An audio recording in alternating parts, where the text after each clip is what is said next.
Hi, we're one of those families that have almost always used a milk delivery service and have done so continuously for a few decades. The companies have changed, but the supply has been maintained. We have 3 deliveries a week, which involves us returning the washed glass bottles, leaving them with a box for the delivery and collection before breakfast. As part of the reduce, reuse, recycle trilogy, this reuse has meant that we need to dispose of perhaps 5 less cartons a week, over 200 a year, and thousands over the years. And we also have zero waste cleaning fluids delivered in this way now.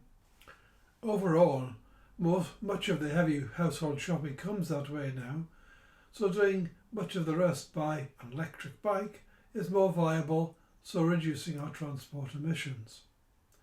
But is it all this rosy? After all, our glass bottle needs over 20 times as much glass as the mass of the HDPE equivalent from the local supermarket. All of the elements in question in the packaging are abundant in the Earth's crust, but there are obviously environmental impacts in converting them to the containers and also in their whole life story. So let's look at the glass first. The major component, about 3/4, is sand, which is largely silicon dioxide or silica. One structure of SiO2 is quartz, which is rather different from CO2. The blue atoms are silicon and are surrounded by the oxygen atoms in red. The structure is quite open, and you can see a ring of 6 silicons and 6 oxygens in the centre. Glass is formed by the reaction of soda and lime. From limestone or from dolomite, you'll also get MgO. An oxide ion breaks into the ring and adds to a silicon, keeping the tetrahedral unit at silicon. Cations, called structural modifiers, balance the charge.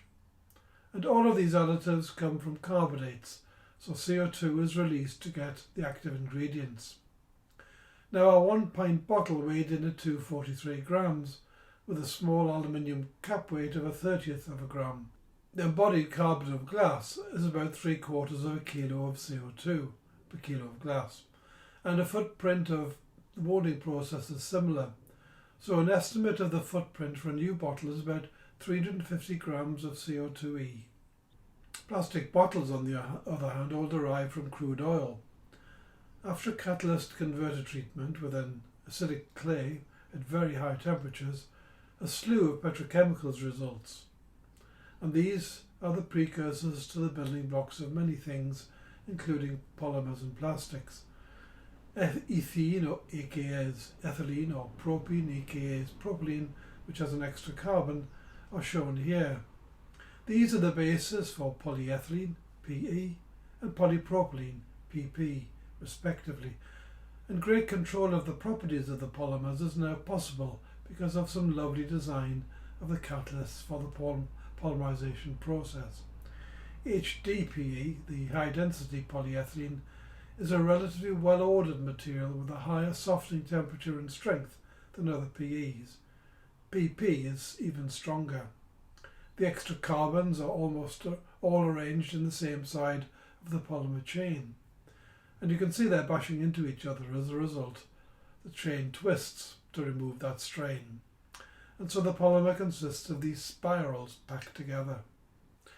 The embodied carbon values of these polymers are rather higher than that of glass per kilogram, 2.8 for PE, 3.1 for PP.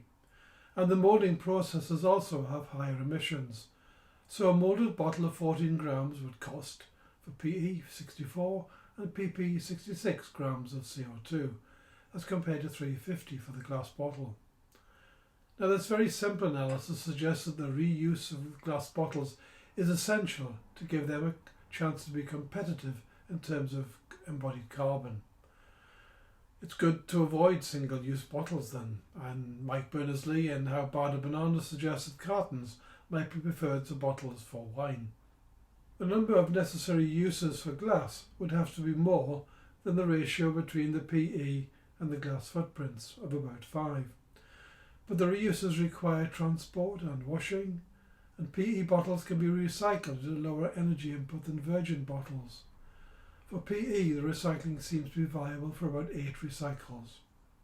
Then some energy can be reconverted in an incinerator.